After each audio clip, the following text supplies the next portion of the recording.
Hello everyone, hope you all are doing well. I hope आपने first video देख ली होगी। वो तो बस एक ट्रेलर है, मेन पिक्चर तो अभी बाकी है, जिसमें आप देखोगे कि कितने कलर्स करने हैं हमने। Chapter 1 of science class 10th में chemical reactions and equations basics कर लिए हमने। फर्स्ट वीडियो के लास्ट में मैंने आपको कुछ क्वेश्चंस दिए थे, ठीक है। वो कॉपी निकाल लो जहाँ पर आपने उस क्वेश्चंस के आंसर्स लिखे हुए हैं। So let us discuss those questions. First question है, which of the following is not a physical change? कौन सा इनमें से ऑप्शन में से फिजिकल चेंज नहीं है? ठीक है, मतलब कुछ नया नहीं, अगर नया बन रहा है तो फिजिकल चेंज नहीं है। Boiling of water, water boil हो रहा है, ऑब्वियसली फिजिकल चेंज है, कुछ नया नहीं बन रहा, तो ये ऑप्शन तो हो नहीं सकता। मेल्टिंग ऑफ आइस, आइस पिघल रही है, कुछ नया नहीं बन रहा, वाटर H2O में कन्वर्ट हो रहा है, आइस भी H2O, वाटर भी H2O, कोई कुछ नया नहीं बन रहा, so it is also physical change, तो कुछ नहीं हो, ये ऑप्शन नहीं हो सकती। C, dissolution of salt in water, पानी में नमक घोला, सेपरेट कर सकते हो इवेपोरेशन से, पानी को बॉईल कर दो, सॉल्ट अलग हो जाएगा, वाटर अलग हो जाएगा। So again it is not your answer, क्योंकि ये तो एक फिजिकल चेंज हुआ। हमें बताना है कौन सा फिजिकल चेंज नहीं है। नेक्स्ट ऑप्शन कंबशन, कंबशन कुछ जल रहा है, बर्न हो रहा है। जब भी बर्निंग होती है उसमें कंपाउंड चेंज हो जाता है, मतलब उसकी केमिकल कंपोजिशन चेंज हो जाती है, नया सब्सटेंस फॉर्म होता है, एनर्जी फॉर्म होती है। तो आंसर होगा D option, means combustion of liquefied petroleum gas is not a physical change, ये फिजिकल चेंज नहीं है। नेक्स्ट क्वेश्चन था, विच of the following is correct observations? ये एक्टिविटी कौन सी है? मैग्नीशियम रिबन को बर्न करने वाली। मैग्नीशियम रिबन को जब बर्न करते हैं, देखो डायग्राम में ही दिख रहा है, व्हाइट कलर का पाउडर फॉर्म होता है, और पाउडर का नेम क्या है? Magnesium oxide. तो फर्स्ट ऑप्शन है ब्राउन पाउडर इज फॉर्म, बिल्कुल गलत, ब्राउन कलर तो होता नहीं। कलरलेस गैस इज फॉर्म्ड, कोई गैस तो बनती नहीं इसमें, ये ऑप्शन भी गलत है। Magnesium ribbon burns with a brilliant white light, बिल्कुल ठीक है, जब मैग्नीशियम रिबन बर्न होता है व्हाइट कलर की काफी चमकती हुई लाइट प्रोड्यूस होती है। D option, reddish brown gas is formed, बिल्कुल गलत, कोई गैस तो बननी ही नहीं, तो रेडिश ब्राउन तो सवाल ही नहीं है। So answer is C part, magnesium ribbon burns with brilliant white light. Third question, Reema took 5 millilitre of lead nitrate. Lead nitrate का फॉर्मूला PbNO3 होल ट्वाइस। जब लेड नाइट्रेट के अंदर हमने पोटेशियम आयोडाइड डाला, पोटेशियम आयोडाइड का formula Ki, क्या था? PbNO3 whole twice. जब रिएक्ट करेगा Ki के साथ, प्रोडक्ट्स बने थे PbI2 प्लस KNO3, और PbI2 का कलर मैंने बोला था बहुत बहुत बहुत इंपॉर्टेंट है, yellow colour. So first option, solution turn red, नहीं, रेड नहीं होता। येलो प्रेसिपिटेट्स आर फॉर्म, बिल्कुल ठीक, बी ऑप्शन ठीक है। White precipitates are form, not at all. Reaction mixture become hot, ऐसा कुछ भी नहीं था इस रिएक्शन में। So answer is B option, yellow precipitate was formed. Next question, it is important to balance the chemical reaction. हमें किसी chemical reaction को बैलेंस करना जरूरी है, क्योंकि ये law of conservation of mass को फॉलो करना चाहिए। कौन सी स्टेटमेंट इनकरेक्ट है, सही नहीं है? First option, total mass of element present in reactant, जितना मास रिएक्टेंट का होगा is equal to the total mass of element present in product, बिल्कुल सही स्टेटमेंट है, स्टेटमेंट करेक्ट है। हमें बतानी है incorrect statement. Second, number of atoms of each element remain the same before and after a chemical reaction, जितने atom पहले हैं उतने ही एटम बाद में रहते हैं, बिल्कुल सही बात है, एटम्स का नंबर सेम रहता है, सो it is a correct statement. Chemical composition of reactant is same before and after, chemical composition same होती है? नो, केमिकल कंपोजिशन बदल जाती है, नए सब्सटेंस बनते हैं, so this statement is incorrect. And fourth statement कह रहे हैं, मास can neither be created nor be destroyed, यही तो law of conservation of mass है, ना हम मास को क्रिएट कर सकते हैं ना डिस्ट्रॉय कर सकते हैं, so it is a correct statement. So our answer is C part, incorrect statement is chemical composition of reactant is same and before and after the reaction. Fifth question, one of the following doesn't happen during a chemical reaction, क्या चीज नहीं होती? Breaking of old chemical bonds, पुराने bond टूटते हैं, new bonds form होते हैं, बिल्कुल सही है, ये स्टेटमेंट ये होता है, इट हैपन्स, तो ये तो ऑप्शन हो नहीं सकता। Formation of new substance with entirely different properties, chemical reaction हो रही है, केमिकल रिएक्शन में होता यही है, नया सब्सटेंस बनता है जिसकी प्रॉपर्टीज बिल्कुल डिफरेंट होती है, सो it is a correct option. मतलब ये ऑप्शन, ये हमारा आंसर नहीं हो सकता, बात उनकी सही है, it can not be our option. Atoms of one element change into atoms of another, ऐसा कुछ नहीं होता कि एटम भी बदल जाए, एटम सिर्फ अपनी पोजीशन बदलते हैं, जो उन्होंने डी पार्ट में कहा, rearrangement of atom take place, atom अपनी जगह बदलते हैं, ये होता है, बट ये नहीं होता, C part doesn't happen, so our answer is C part. Atoms of one element change into those of another element to form new compound, atom कभी भी बदलते नहीं है, वो अपनी पोजीशन बदलेंगे, रीअरेंज होंगे, पोजीशन बदलेंगे, पर एटम तो वही रहेंगे ना, एटम नहीं बदलते। तो so our correct answer is C part, atom of one element change into those of another element to form new compound. It doesn't happen. ये नहीं होता. Next question. Which of the following does not involve a chemical reaction? किसमें chemical reaction नहीं हो रही? Digestion of food chemical reaction है. खाना digest हो रहा है, energy मिल रही है, और जो food है break down हो रहा है, वापस reversible नहीं है, so it is a chemical process. Respiration, सांस ले रहे हैं, हमें energy मिल रही है, carbon dioxide produce हो रही है, oxygen utilize हो रही है, so it is a chemical process. Burning of candle, ये मैंने आपको बताया था, जब candle burn हो रही है, जो उसकी wick है, wick जल रही है, तो कार्बन डाइऑक्साइड, एश, स्मोक, कितना कुछ बन रहा है, सो it is a chemical reaction. But जब मेल्ट हो रही है कैंडल, सिर्फ उसकी स्टेट चेंज हो रही है. जब भी स्टेट चेंज होती है that is a physical change. उन्होंने बोला है कि इसमें केमिकल रिएक्शन नहीं हो रही, तो मेल्टिंग में कोई केमिकल रिएक्शन नहीं हो रही. So our answer is D part, melting of candle wax on heating. Next question, you are given solution of lead nitrate. Repeated question ही समझ लो, सिर्फ क्वेश्चन की फॉर्म बदली है. हमारे पास लेड नाइट्रेट है, आपको येलो प्रेसिपिटेट चाहिए, क्या डालोगे? पोटेशियम क्लोराइड डालोगे? No. Potassium sulphide? No. Potassium nitride? No. So answer is potassium iodide. आपको कोई ऑप्शन देखने की इसमें जरूरत ही नहीं पड़ेगी अगर आपको एक्टिविटी अच्छे से पता है. हमने लेड नाइट्रेट के अंदर पोटेशियम आयोडाइड डाला था. कौन से कलर के प्रेसिपिटेट बने थे? येलो कलर के. और कंपाउंड कौन सा था जो येलो कलर का था? That was lead iodide, PbI2. First type की रिएक्शन है कॉम्बिनेशन रिएक्शन. कॉम्बिनेशन का मतलब जब दो या दो से ज्यादा सब्सटेंस कंबाइन कर जाएं. आपके पास दो या दो से ज्यादा रिएक्टेंट्स हैं, वो रिएक्टेंट्स कंबाइन करके एक सिंगल सब्सटेंस या सिंगल प्रोडक्ट फॉर्म करे, then the reaction is said to be combination reaction. In general मेरे पास एक कंपाउंड है A, दूसरा है B. ये दोनों A और B अगर कंबाइन कर जाएं और इन दोनों के बीच में बॉन्ड बन जाए, देन कॉम्बिनेशन रिएक्शन होगी. ये दोनों जैसे कंबाइन कर गए. इन जनरल अगर मैं इसको लिखना चाहूँ A+B to give C, A और B कंबाइन हुए और कंबाइन होकर एक न्यू प्रोडक्ट बना रहे हैं, दैट इज C. मींस मुझे प्रोडक्ट में एक ही सब्सटेंस दिखना चाहिए, single substance should be formed in the product, तब उस रिएक्शन को मैं कॉम्बिनेशन रिएक्शन बोलूंगी. एग्जांपल C+O2, C और O2 कंबाइन हुए, CO2 बन गया. H2+Cl2, हाइड्रोजन और क्लोरीन कंबाइन हुए, HCl बन गया. फर्स्ट एक्टिविटी में कर रहा था मैग्नीशियम प्लस ऑक्सीजन, मैग्नीशियम और ऑक्सीजन कंबाइन हुए, मैग्नीशियम ऑक्साइड बन गया. मतलब दो या दो से ज्यादा रिएक्टेंट जब भी कंबाइन करके सिंगल प्रोडक्ट दे रहे हैं, the reaction is combination reaction.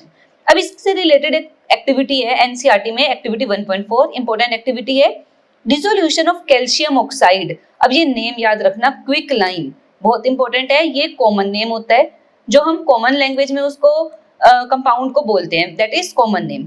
Quick lime common name है, बट उसका केमिकल नेम कैल्शियम ऑक्साइड है. दोनों नेम आपको याद होने चाहिए, कभी केमिकल नेम से क्वेश्चन पूछ लेते हैं तो कभी कॉमन नेम से. Means quick lime is calcium oxide, याद रखने. अब कैल्शियम ऑक्साइड का फॉर्मूला बना लेते हैं. पहले Ca लिखा, O लिखा. कैल्शियम आता है एटॉमिक नंबर 20 पर, तो इसकी इलेक्ट्रॉनिक कॉन्फ़िगरेशन 2882. वैलेंसी होगी 2, लास्ट शेल में 2 इलेक्ट्रॉन्स है, दोनों के दोनों इलेक्ट्रॉन लूज करेगा. अगर गेन करने होते तो 6 करने पड़ते gain, but it is not an easy task. 6 electron तो गेन करेगा नहीं, अपने लास्ट शेल को कंप्लीट करने के लिए या एम्प्टी करने के लिए 2 इलेक्ट्रॉन्स लूज करेगा. ना ऑक्सीजन, ऑक्सीजन का नंबर 8, 2,6, या तो 6 इलेक्ट्रॉन लूज करने पड़ेंगे शेल को खाली करने के लिए, या 2 इलेक्ट्रॉन गेन करने पड़ेंगे. सो इट्स वैलेंसी इज 2, 2 से 2 कैंसिल, तो मेरे पास कैल्शियम ऑक्साइड का फॉर्मूला बन गया CaO. इसको चूना भी बोलते हैं, जो कॉमन लैंग्वेज में पहले दीवारों पर पेंट करने के लिए चूने की पेंटिंग करी जाती थी. तो हमने क्या किया, क्विक लाइम को या कैल्शियम ऑक्साइड को वाटर में डाला. ये रिएक्शन काफी तेज रिएक्शन है, बहुत जल्दी रिएक्शन होती है. आपने जैसे ही क्विक लाइम लिया, स्लोली ऐड वाटर, और फिर उसके बाद क्या करोगे, बीकर को टच करके देखोगे. आप ये देखोगे कि जो बीकर है वो बहुत ज्यादा गर्म हो जाएगा. द बीकर बिकम्स हॉट, जो सोल्यूशन है वो गर्म हो जाएगा, बबल्स बनने शुरू हो जाएंगे सोल्यूशन के अंदर. मतलब विग्रस रिएक्शन हो रही है, काफी तेज रिएक्शन हो रही है, एकदम रिएक्शन हुई और जो क्विक लाइम है वो वाटर के साथ कंबाइन कर गया. ठीक है, ऑब्जर्वेशन ध्यान रखनी है. फर्स्ट ऑब्जर्वेशन क्या है, एक तो मैंने आपको बताया कि जो सोल्यूशन है वो काफी गर्म हो जाता है, सोल्यूशन बिकम हॉट, और इसके साथ साथ हिसिंग साउंड प्रोड्यूस होती है. हिसिंग साउंड मतलब बबल्स फॉर्म हो रहे हैं और उन बबल्स की आपको आवाज सुनाई देगी. क्या ऑब्जर्वेशंस है, highly vigorous reaction take place, एकदम रिएक्शन होती है, काफी ज्यादा हीट प्रोड्यूस होती है, तभी बीकर गर्म हुआ. ऐसी रिएक्शन जिसमें हीट प्रोड्यूस होती है, that are exothermic reactions. Hissing sound produce होती है, बबल्स फॉर्म होते हैं और सोल्यूशन बॉयल होना स्टार्ट हो जाता है. मतलब इतनी हीट प्रोड्यूस हुई कि जो बीकर के अंदर का सोल्यूशन है वो बॉयल होना स्टार्ट हो गया. बॉइलिंग के वक्त आपको हिसिंग साउंड प्रोड्यूस होगी और बॉयल हो रहा है तो बबल्स तो फॉर्म हो गई. और जो रिएक्शन है वो काफी विग्रस रिएक्शन है, काफी तेज रिएक्शन होगी।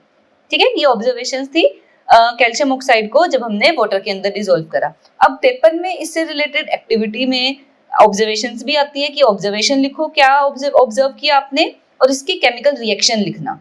तो नेक्स्ट इसकी केमिकल रिएक्शन करेंगे। केमिकल रिएक्शन के लिए आपको कंपाउंड का फॉर्मूला पता होना चाहिए। कैल्शियम ऑक्साइड का मैंने फॉर्मूला बता दिया आप लोगों को, CaO। हमने क्या किया, CaO को वाटर में ऐड किया। क्विक लाइम को जैसे ही वाटर में ऐड करते हैं तो मुझे प्रोडक्ट क्या मिलता है, slaked lime is formed. Slaked lime form होता है, ये होगा इसका common name, slaked lime is common name, और इसका केमिकल नेम है कैल्शियम हाइड्रोक्साइड। कैल्शियम हाइड्रोक्साइड इसका केमिकल नेम है। फॉर्मूला कैसे बनेगा, Ca लिखा, हाइड्रोक्साइड OH लिखा। कैल्शियम की वैलेंसी होती है +2, कटायन है, हाइड्रोक्साइड पॉलीएटॉमिक आयन है -1, क्रिस क्रॉस करा CaOH होल ट्वाइस, हमें मिल गया CaOH होल ट्वाइस। ठीक है, रिएक्शन बैलेंस कर लो। Ca कितने हैं, यहाँ पर 1, यहाँ पर 1, यहाँ पर ऑक्सीजन देखो, एक ये रहा ऑक्सीजन, एक ये रहा ऑक्सीजन, टोटल ऑक्सीजन हो गई लेफ्ट साइड पर 2, राइट साइड पर देखो ये एक ऑक्सीजन है, इसके बाहर ब्रैकेट में 2 लिखा हुआ है, मींस ऑक्सीजन राइट साइड पर भी 2 है। लेफ्ट साइड पर हाइड्रोजन 2, राइट साइड पर H के ब्रैकेट के बाहर 2 है, मींस हाइड्रोजन भी 2 है। So reaction is balanced. तो जैसे ही हमने क्विक लाइम को ऐड किया वाटर के अंदर, देन स्लेग्ड लाइम इज फॉर्म्ड, मुझे स्लेग्ड लाइम मिलेगा। अब इसका क्वेश्चन आता है पेपर में, what happens when this slaked lime is applied on walls. अगर मैं स्लेग्ड लाइम को वॉल्स के ऊपर अप्लाई कर दूं, मैंने आपको बताया अभी इसको हम व्हाइट वॉश करने में यूज करते हैं। पहले के टाइम पर जो व्हाइट वॉश होती थी वो ये लाइम से करी जाती थी। क्विक लाइम को पानी में डाला, स्लेग्ड लाइम बन गया। अब जब ये स्लेग्ड लाइम को वॉल्स के ऊपर अप्लाई करोगे, ये स्लेग्ड लाइम लिया CaOH होल ट्वाइस, इसको वॉल्स के ऊपर अप्लाई करा, एयर में प्रेजेंट है कार्बन डाइऑक्साइड, ये कार्बन डाइऑक्साइड के साथ रिएक्ट करेगा। CaOH whole twice reacts with CO2। जब ये कार्बन डाइऑक्साइड के साथ रिएक्ट करा, ये फॉर्म करेगा कैल्शियम कार्बोनेट। अब कैल्शियम कार्बोनेट का फॉर्मूला यहाँ साइड पर बना रही हूँ, Ca calcium, carbonate CO3, calcium की वैलेंसी +2, कार्बोनेट की -2, 2 से 2 कैंसिल, कंपाउंड बन गया CaCO3 calcium carbonate plus water H2O। अब रिएक्शन को बैलेंस कर लो, Ca1 यहाँ पर Ca1, ऑक्सीजन ये 2 और ये 2, 4 हो गए, 3 और एक ये 1, ये H2O है, हाँ ये 4 हो गए। हाइड्रोजन यहाँ पर 2, हाइड्रोजन यहाँ पर 2, so the reaction is balanced. Carbon 1 है, कार्बन 1 है, तो बैलेंस्ड रिएक्शन में मुझे प्रोडक्ट मिल रहा है कैल्शियम कार्बोनेट। ये जो कैल्शियम कार्बोनेट है ना, मार्बल का फॉर्मूला भी यही होता है, मतलब जो हम मार्बल अप्लाई लगाते हैं फ्लोरिंग पर या कहीं पर भी मार्बल लगा रहे हैं, कैसे शाइन करता है मार्बल, एक अच्छी फिनिशिंग देता है, मार्बल लाइक फिनिशिंग मिलेगी कैल्शियम कार्बोनेट से। मतलब जब हमने दीवारों के ऊपर ये जो स्लेग्ड लाइम है वो अप्लाई कर दिया, तो क्या करेगा, ये एयर में प्रेजेंट CO2 के साथ कंबाइन करेगा, कैल्शियम कार्बोनेट बन जाएगा। प्रोसेस थोड़ा स्लो है, 2-3 दिन लग जाएंगे, बट आपको एक शाइनिंग फिनिश मिलेगी, शाइनी फिनिश मिल जाएगी अपनी वॉल्स के ऊपर ड्यू टू कैल्शियम कार्बोनेट, क्योंकि कैल्शियम कार्बोनेट बना है और कैल्शियम कार्बोनेट मार्बल का केमिकल कंपोजिशन है, मतलब आपको काफी अच्छी फिनिशिंग देखने को मिलती है दीवारों के ऊपर। एनसीईआरटी क्वेश्चन है, इंपॉर्टेंट है, what happens when CaOH whole twice is applied on walls. ठीक है, अब यही रिएक्शन है, देखो ब्रैकेट में CaOH होल ट्वाइस के ब्रैकेट में लिखा हुआ है एक्वस, क्योंकि पानी में डाला हुआ है, एक्वस सॉल्यूशन है, एयर में CO2 प्रेजेंट है, उसके साथ कंबाइन करा, कैल्शियम कार्बोनेट बनाया प्लस वाटर फॉर्म हुआ। Now next type of reaction is decomposition reaction, बिल्कुल अपोजिट है कॉम्बिनेशन की। जो हमने कॉम्बिनेशन में करा उसका अपोजिट डीकंपोजिशन में करेंगे, सो it is opposite of combination reaction. Combination में क्या था, 2 रिएक्टेंट कंबाइन करके सिंगल प्रोडक्ट बना रहे थे। डीकंपोजिशन में इसका रिवर्स होगा, एक रिएक्टेंट ब्रेक डाउन होकर एक से ज्यादा प्रोडक्ट बनाएगा। The type of reaction in which single compound, आपके पास शुरू में एक ही कंपाउंड है, ब्रेक्स डाउन, ये टूट रहा है, एंड फॉर्म 2 और मोर सिंपलर सब्सटेंसेस, ये 2 या 2 से ज्यादा सिंपल सब्सटेंस में ब्रेक डाउन होगा। इनिशियली आपके पास एक ही कंपाउंड है A, ये जो A है ये ब्रेक डाउन होगा और एक से ज्यादा मतलब 2 या उससे ज्यादा सिंपल सब्सटेंसेस में ब्रेक डाउन हो जाएगा। A ब्रेक डाउन हो रहा है, B और C में फॉर्म हो रहा है, means single substance breaks down to form more than 1 substance, एक सब्सटेंस से ज्यादा में टूट रहा है। इन जनरल A था gives B plus C, A टूटकर B और C दे रहा है, means it is decomposition reaction. Decompose word का मतलब याद रखना ब्रेक डाउन, किसी चीज का ब्रेक हो जाना, टूट जाना। अब करेंगे types of decomposition reaction. Total 3 types की डिकम्पोजिशन रिएक्शन है, तीनों मोस्ट इंपोर्टेंट है। First type is photolytic. Photo मतलब लाइट, और जहां पर भी लिटिक वर्ड दिखे, लिटिक मतलब लिसिस या ब्रेक डाउन, मतलब लाइट की वजह से कुछ ब्रेक डाउन हो। Second is thermal decomposition. Thermal मतलब हीट, हीट की वजह से जब कोई कंपाउंड ब्रेक डाउन हो रहा है। Third is electrolytic. इलेक्ट्रो मतलब इलेक्ट्रिसिटी, अंडरस्टूड है, इलेक्ट्रिसिटी, और लिटिक का मतलब फिर से ब्रेक डाउन। सो 3 टाइप की डिकम्पोजिशन रिएक्शन है, और डिकम्पोजिशन रिएक्शन को करने के लिए हमें कोई ना कोई एनर्जी देनी पड़ती है। Energy is to be supplied, हमें एनर्जी सप्लाई करनी पड़ेगी। वो एनर्जी 3 फॉर्म में हो सकती है, लाइट की फॉर्म में हो सकती है, हीट की फॉर्म में हो सकती है, या इलेक्ट्रिसिटी की फॉर्म में हो सकती है। अब वन बाय वन तीनों टाइप की डिकम्पोजिशन रिएक्शन को स्टडी करेंगे। First type is photolytic decomposition. Photo मतलब लाइट एंड लिटिक मतलब ब्रेक डाउन। जब भी डिकम्पोजिशन रिएक्शन हो रही है in presence of light, light में भी सनलाइट, अगर decomposition reaction take place in presence of sunlight, मतलब सनलाइट की प्रेजेंस में कोई कंपाउंड ब्रेक हो रहा है, then the reaction is said to be photolytic decomposition। अब इसका एग्जांपल, आपने क्या किया, एक चाइना डिश ली, ये चाइना डिश है जो कटोरी दिख रही है आपको, इसके अंदर आपने कंपाउंड ले लिया, compound is silver chloride. Silver chloride को जब आपने सनलाइट में रखा, आपने किसी विंडो में रख दिया जहां से सनलाइट आ रही है, तो ये जो सिल्वर क्लोराइड है ब्रेक डाउन हो जाएगा और सिल्वर और क्लोरीन अलग अलग हो जाएंगे। ठीक है, अब मैं ये लिख कर दिखाती हूँ सिल्वर क्लोराइड बनाना कैसे है। सिल्वर का symbol Ag and it's valency is 1। Silver की वैलेंसी होती है 1। Chlorine, fluorine, chlorine, bromine, iodine, चारों भाई बहन है, चारों की वैलेंसी 1 होती है। सो क्रिस क्रॉस मेथड से AgCl आपके पास सिल्वर क्लोराइड फॉर्म हो गया। अब जब सिल्वर क्लोराइड ब्रेक डाउन हुआ, ग्रे कलर का सिल्वर मिला। शुरू में AgCl व्हाइट कलर का था, व्हाइट कलर का कंपाउंड ग्रे में कन्वर्ट हो गया, दिख रहा है कोई केमिकल रिएक्शन हो रही है, और chlorine as a gas release हो जाएगी। देन दूसरा यही सेम रिएक्शन आप सिल्वर ब्रोमाइड के साथ कर सकते हो। सिल्वर ब्रोमाइड होता है येलो कलर का कंपाउंड, जब इसको आपने सनलाइट में रखा, ग्रे कलर का सिल्वर फॉर्म होगा और ब्रोमीन गैस निकल जाएगी। अब ये Cl को ना ऐसे 2 साथ में मत लिखना, नीचे लिखना Cl2Br2। ठीक है, ऐसे नहीं लिखते, साथ में नहीं लिखते, सबस्क्रिप्ट छोटा करके लिखते हैं। These reactions are used in black and white photography। In reactions को हम जो black and white photography में जो फिल्म होती है उसके ऊपर सिल्वर क्लोराइड या सिल्वर ब्रोमाइड की कोटिंग होती है। मींस एप्लीकेशन आ जाए क्वेश्चन पेपर में, given application of photolytic decomposition, ये क्वेश्चन आ सकता है, name the compounds used in black and white photography. तो आप आंसर क्या दोगे, सिल्वर क्लोराइड और सिल्वर ब्रोमाइड। किस तरह की रिएक्शन शो करता है, it shows photolytic decomposition reaction. ये हो गए फर्स्ट टाइप की डिकम्पोजिशन रिएक्शन जो हो रही है in presence of sunlight. Next is thermal decomposition. Thermal word का मतलब होता है हीट, जहां पर भी आपको थर्मल दिख जाए मींस जो रिएक्शन है वो हीट करने पर हो रही है, in presence of heat. Energy आपको हीट की प्रेजेंस में सप्लाई करनी पड़ रही है, मतलब आपने कोई कंपाउंड लिया, उसको गर्म करा, जब आपने कंपाउंड गर्म करा तो वो डीकम्पोज हो गया, टूट गया, तब उसे थर्मल डिकम्पोजिशन बोलेंगे। The decomposition reaction which take place on heating, heat करने पर जो रिएक्शन हो रही है और कंपाउंड ब्रेक डाउन हो रहा है, this is called thermal decomposition. अब हमारे सिलेबस में 2 कंपाउंड्स की थर्मल डिकम्पोजिशन है, याद करो 9th क्लास में, बस एक रिलेट कर रही हूँ ताकि आपको याद रहे। 9th क्लास में आपने कंपाउंड लिया था copper sulphate. Copper sulphate CuSO4 blue colour का कंपाउंड होता है, इसे ब्लू विट्रोइल भी कॉल करते हैं। ऐसे ही हमारे पास होता है ग्रीन विट्रोइल, ये देखो ग्रीन कलर का है ग्रीन विट्रोइल। ग्रीन विट्रोइल का फॉर्मूला है FeSO4 फेरस सल्फेट। अब फेरस है, आयरन होता है, आयरन की 2 स्टेज होती है, एक होती है +2 और एक होती है +3। जब आयरन +2 स्टेज में है तब उसे फेरस बोलते हैं। सल्फेट मतलब SO4, सल्फेट पॉलीएटॉमिक अनायन है, नेगेटिव चार्ज वाला, 2 ही इसकी वैलेंसी है, 2 से 2 कैंसिल, FeSO4 बन गया। अब जो ये FeSO4 है ये अकेला नहीं रहता, अकेला रह नहीं सकता ये, अगर ये 7 वाटर मॉलिक्यूल के साथ रह रहा है ना, अगर FeSO4 के साथ 7, ये वाटर ऑफ क्रिस्टलाइजेशन होते हैं, क्रिस्टल्स के अंदर वाटर है, जब ये 7 वाटर मॉलिक्यूल अटैच है तब ये ग्रीन कलर का कंपाउंड है। और ग्रीन, अब जो CuSO4 था ब्लू कलर का था तो ब्लू विट्रोइल बोल रहे थे, FeSO4 ग्रीन कलर का है तो ग्रीन विट्रोइल कॉल करेंगे। सो हमने क्या करना है, थर्मल डिकम्पोजिशन करनी है ग्रीन विट्रोइल की। एक टेस्ट ट्यूब में हमने ग्रीन विट्रोइल लेना है, उसको गर्म करना है। देखो क्या होगा, आपने FeSO4 लिया, इसको हीट करा, जब आपने फेरस सल्फेट हेप्टाहाइड्रेट, इसे बोलते हैं हेप्टाहाइड्रेट, हेप्टा मतलब 7, हाइड्रेट मतलब वाटर, जब आपने ग्रीन कलर के फेरस सल्फेट हेप्टाहाइड्रेट को हीट किया, ये जो सिंबल है ये हीट का सिंबल है, तो जो ये 7 वाटर मॉलिक्यूल थे ये अलग हो गए, FeSO4 से सेपरेट हो गए, तो FeSO4 का कलर चेंज हो गया डर्टी व्हाइट में, कलर चेंज हुआ from green to dirty white. ये हुआ फर्स्ट स्टेप।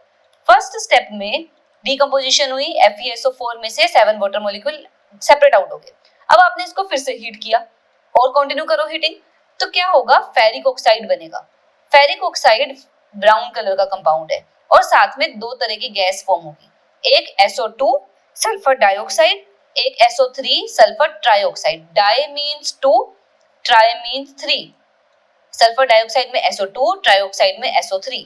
अब फॉर्मूला कैसे बना, फेरिक ऑक्साइड, मैंने आपको बोला आयरन की 2 स्टेजेस होती हैं, एक +2 एक +3। जब आयरन +3 में है तो Fe3 और ऑक्सीजन का एटॉमिक नंबर याद करो 8, ऑक्सीजन का एटॉमिक नंबर 8 2,6, तो यहाँ पर 2 इलेक्ट्रॉन्स गेन करेगा, सो वैलेंसी 2, क्रिस क्रॉस करा Fe2O3, नाम क्या बना, फेरिक ऑक्साइड। ठीक है, 2 गैसेस फॉर्म हो रही है, एक तो SO2 और एक SO3।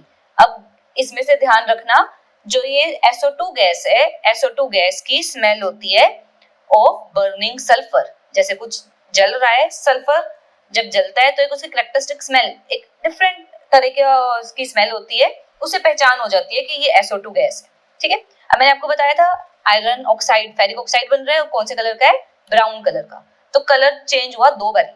सबसे पहले तो था ग्रीन कलर, ग्रीन से बना डर्टी व्हाइट, जब उसके वाटर अलग हो गए, ग्रीन से डर्टी व्हाइट बना और डर्टी व्हाइट से फिर कलर चेंज होकर ब्राउन में कन्वर्ट हो गया।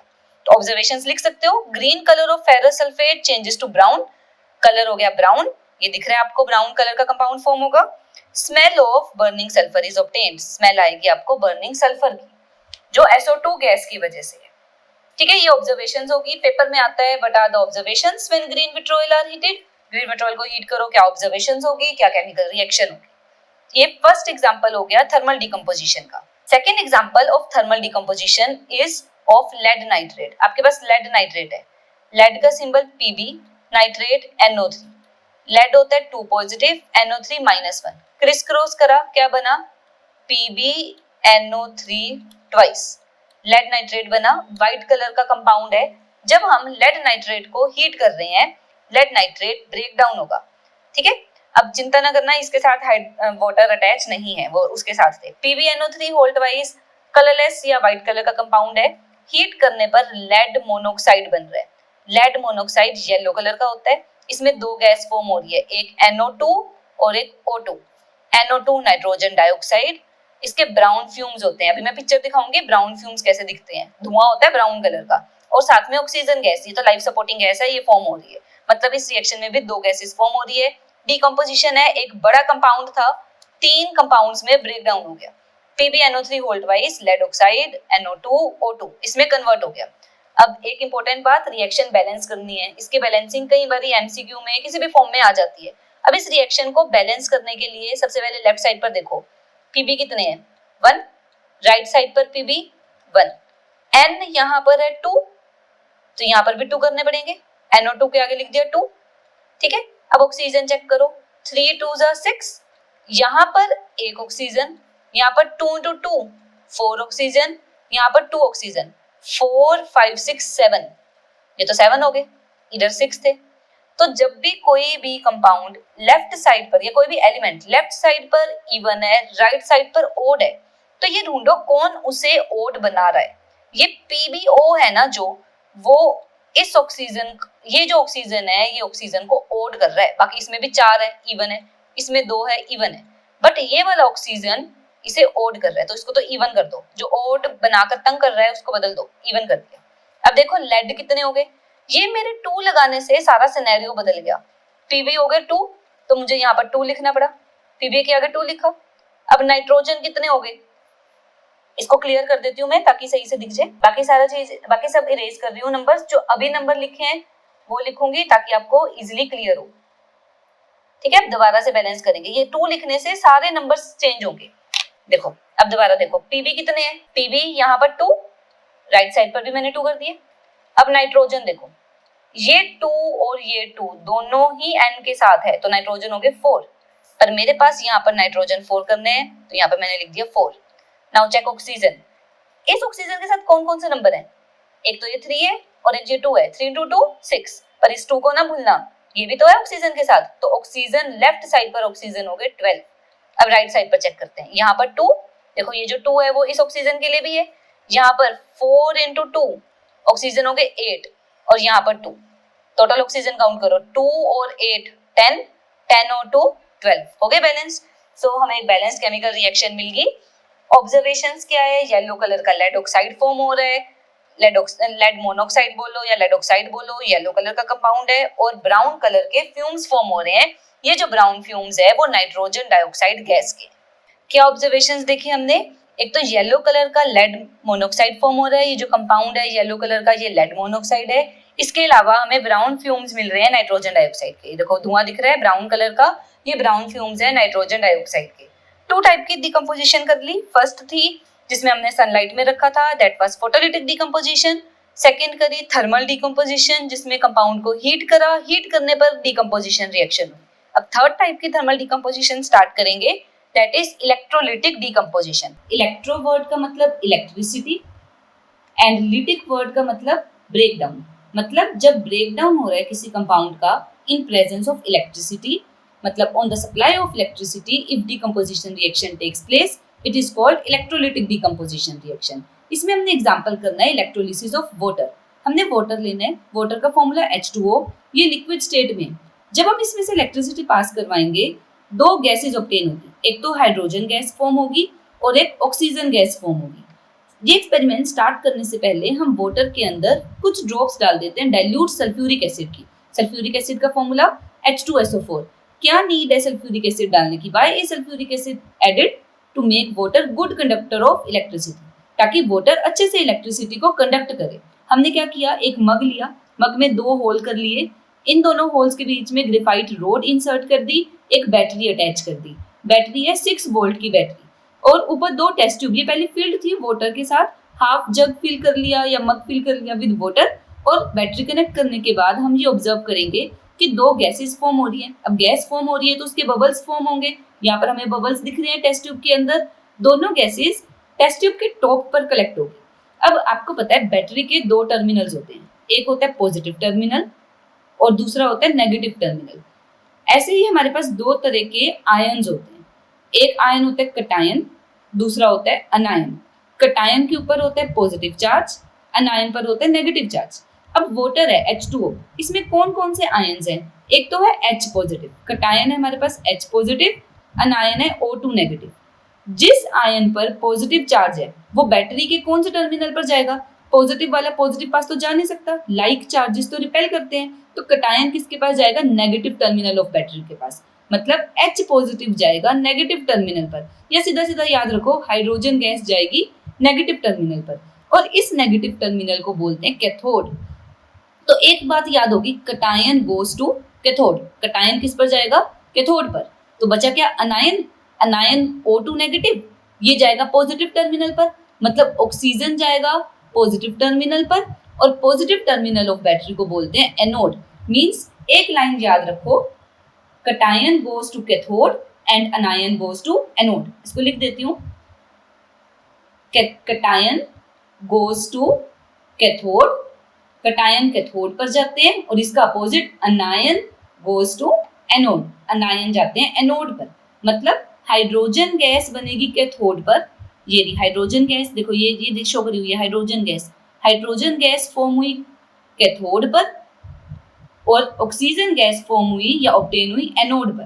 ठीक है, रिएक्शन में यही शो करा हुआ है, वाटर है, वाटर की स्टेट है लिक्विड। जब ये स्प्लिट हुआ on passing electricity, electricity pass करने पर 2 गैस फॉर्म हुई, एक hydrogen and oxygen. Hydrogen gas is collected at cathode and oxygen gas is collected at anode. Important points है, याद रखना। सीधा डायरेक्ट क्वेश्चन आता है पेपर में, name the gas collected at cathode and name the gas collected at anode. इसके अलावा जो इसमें आपको याद रखना है, देखो वाटर का फॉर्मूला है H2O। वाटर के फॉर्मूला में 2 हाइड्रोजन है, 1 ऑक्सीजन है। मतलब hydrogen gas double in volume, hydrogen is double in volume, और oxygen is less in volume. तो देखो रिएक्शन, ये जो डायग्राम है आपको ये हाइड्रोजन की जगह ज्यादा दिख रही है, ऑक्सीजन की जगह कम दिख रही है, मीन्स हाइड्रोजन गैस ज्यादा फॉर्म हो रही है, क्योंकि वाटर के फॉर्मूला में H2O में 2 हाइड्रोजन है 1 ऑक्सीजन। बैलेंस रिएक्शन देख लो, चलो मैं बिना करके दिखाती हूँ। बैलेंस H2O था, H2 plus O2, left side पर हाइड्रोजन 2 है, राइट साइड पर हाइड्रोजन 2 है, लेफ्ट साइड पर 1 ऑक्सीजन, राइट साइड पर 2 ऑक्सीजन, तो लेफ्ट पर डबल करने पड़ेंगे, 2 कर दिया। अब इससे क्या हुआ, हाइड्रोजन 2 × 2 4 हो गए, तो राइट पर हाइड्रोजन को 4 करने के लिए यहाँ 2 लगाओगे ताकि 2 × 2 4 हो जाए, दोनों बैलेंस होगी। अब इस बैलेंस रिएक्शन में H2 के आगे 2 लिखा है, O2 के आगे कुछ नहीं लिखा, मतलब 1 है, तो यहाँ पर भी रेशो क्या है, 2:1, means hydrogen and oxygen gas are obtained in ratio 2:1। इसके अलावा इंपॉर्टेंट पॉइंट्स, आपको गैस तो दिख रही है, हाइड्रोजन गैस बन रही है, ऑक्सीजन गैस बन रही है, बट गैस की कैरेक्टरिस्टिक टेस्ट क्या है, कैसे पहचान करें कि हाइड्रोजन गैस ही बनी है? क्या करोगे, बर्निंग कैंडल लेकर आओगे, अगर बर्निंग कैंडल पॉप्स आउट के साथ बर्न हो रही है देन इट इज हाइड्रोजन, और अगर बर्निंग कैंडल लाने पर फ्लेम ब्राइट हो रही है, मतलब कैंडल बर्न्स ब्राइटली, तेज हो गया फ्लेम, तो ये प्रूव कर रहा है ऑक्सीजन गैस है। और मैंने आपको ये बता ही दिया, hydrogen is collected at cathode, oxygen is collected at anode, बहुत बहुत इंपॉर्टेंट है, भूलना नहीं है, which gas is collected at cathode and which gas is collected at anode. अब इसका क्वेश्चन भी आ जाता है पेपर में, which gas is double in volume and why, कौन सी गैस, why the दूसरी फॉर्म क्या है, why the volume of gas collected at one electrode double the volume of gas collected at another electrode, एक gas दूसरे के double क्यों है, क्योंकि वाटर में 2 पार्ट्स हाइड्रोजन के हैं, 1 पार्ट ऑक्सीजन के हैं, ये मैंने आपको एक्सप्लेन कर ही दिया। तो ये क्वेश्चन इंपॉर्टेंट है, याद रखना है। रेशो क्या था, 2:1, हाइड्रोजन डबल है, ऑक्सीजन वॉल्यूम में 1 वॉल्यूम है। नाउ क्वेश्चन टाइम, देखते हैं क्या क्वेश्चंस फॉर्म हो सकते हैं, एमसीक्यूज क्या क्या हो सकते हैं यहाँ तक के टॉपिक्स के। हमने एक तो करा कॉम्बिनेशन रिएक्शन, एक किया डीकम्पोजिशन रिएक्शन। डीकम्पोजिशन में 3 टाइप्स की डीकम्पोजिशन रिएक्शन की, electrolytic, photolytic and thermal. First question is identify X Y Z in the following reaction. Questions आप खुद सॉल्व करोगे, मैं सिर्फ आपको बता रही हूँ, कॉपी निकाल लो, क्वेश्चंस के आंसर्स अपनी नोटबुक में लिख लो, इनके आंसर्स आपको नेक्स्ट वीडियो में मिलेंगे और बाकी की रिएक्शंस भी हम नेक्स्ट वीडियो में डिस्कस करेंगे। बस क्वेश्चंस के आंसर्स आपको खुद सॉल्व करने हैं, बैलेंस करनी है, बैलेंस करके बताओ x क्या होगा, y क्या होगा, z क्या होगा, इनमें से कौन सा ऑप्शन करेक्ट है, मतलब बैलेंसिंग में क्या क्या नंबर आ रहे। Second question is on heating lead nitrate, आपके पास सॉलिड लेड नाइट्रेट है, जब इसको हीट करोगे क्या ऑब्जर्वेशन आएंगे, फ्यूम हो गए येलो कलर के, लेड नाइट्रेट मेल्ट होगा, ब्लैक कलर का सॉलिड फॉर्म होगा या ब्राउन कलर के फ्यूम्स आएंगे, इनमें से कौन सा करेक्ट ऑप्शन है, you have to choose the one option. Third question is which among the following statements is या और आर ट्रू, कौन सी स्टेटमेंट ट्रू है। Exposure of silver chloride to sunlight, आपने क्या किया, सिल्वर क्लोराइड AgCl लिया, उसको सनलाइट में रख दिया, ये ग्रे हो रहा है, क्यों ग्रे हो रहा है, due to formation of silver, silver बन रहा है जब सिल्वर क्लोराइड डिकम्पोज हो रहा है, ड्यू टू सब्लिमेशन, सब्लिमेशन क्या था, ऐसा प्रोसेस जिसमें सॉलिड डायरेक्टली कन्वर्ट हो रहा है गैस में, क्या सिल्वर क्लोराइड की डिकम्पोजिशन सब्लिमेशन हो रही है। Third option decomposition of chlorine gas, chlorine gas form हो रहा है इसीलिए ग्रे कलर आ रहा है। तो इनमें से आपको बताना है कौन सा ऑप्शन करेक्ट है, फर्स्ट स्टेटमेंट ओनली करेक्ट है, first and third statement correct है, second and third statement correct है या ओनली फोर्थ करेक्ट है, एक ऑप्शन चूज करना है। Fourth question is electrolysis of water is a decomposition reaction, ठीक है बिल्कुल, इलेक्ट्रोलिसिस में डिकम्पोजिशन हो रही है, वाटर ब्रेक डाउन हो रहा है इन हाइड्रोजन एंड ऑक्सीजन। क्या रेशियो है हाइड्रोजन और ऑक्सीजन गैस की, 1:1, 2:1, 4:1, 1:2। ध्यान रखना, पहले हाइड्रोजन की रेशियो लिखनी है फिर ऑक्सीजन की, मतलब पहले हाइड्रोजन कितना फॉर्म हुआ देन ऑक्सीजन कितना फॉर्म हुआ, एक ऑप्शन चूज करना है। Fifth question is when crystals of lead nitrate, अब हमने लेड नाइट्रेट को हीट करा इन अ टेस्ट ट्यूब, क्या होगा, क्रिस्टल इमीडिएटली मेल्ट हो जाएंगे, ब्राउन रेसिड्यू मतलब जो लास्ट में कंपाउंड बच रहा है वो ब्राउन कलर का होगा, व्हाइट फ्यूम्स आएंगे टेस्ट ट्यूब में, ये येलो रेसिड्यू फॉर्म होगा। लेड नाइट्रेट का फॉर्मूला PbNO3 होल ट्वाइस, इसको हीट करने पर आपको इनमें से क्या ऑब्जर्व करने को मिलेगा, आपने वो ऑप्शन चूज करनी है। Sixth question is which of the following products is formed when calcium oxide reacts with water, आपके पास कैल्शियम ऑक्साइड है, इसको अपने वाटर के साथ रिएक्ट करा, जो प्रोडक्ट बनेगा उस प्रोडक्ट का नेम क्या है, वो स्लेट लाइम है, कार्बन डाइऑक्साइड है, कैल्शियम ऑक्साइड है या ऑक्सीजन गैस है, आपको इनमें से करेक्ट प्रोडक्ट चूज करना है। Seventh question is what is the other name for quick lime, quick lime के लिए दूसरा नेम बताना है, calcium hydroxide, calcium oxide, carbon dioxide, sodium oxide. काफी इजी क्वेश्चन है, बस आपने ये बताना है क्विक लाइन को हम केमिकली क्या कॉल करते हैं। 8th question is what is chemical name for slaked lime. Slaked lime chemically क्या है? कैल्शियम कार्बोनेट है, कैल्शियम ऑक्साइड है, कैल्शियम हाइड्रोक्साइड है या कार्बन मोनोऑक्साइड है। इनमें से आपने करेक्ट ऑप्शन चूज करना है जो स्लेक्ड लाइम का फॉर्मूला है। ये क्वेश्चंस हैं हमारे जो अब तक हमने टॉपिक किया आज की वीडियो में उससे रिलेटेड। आई होप आपको ये दोनों टाइप की रिएक्शन समझ आई होंगी और आप ये क्वेश्चन जरूर अपने नोटबुक में आंसर्स लिख लीजिए। नेक्स्ट वीडियो में मिलते हैं with the solution of this questions and next type of reactions. Till then, happy learning. Thank you.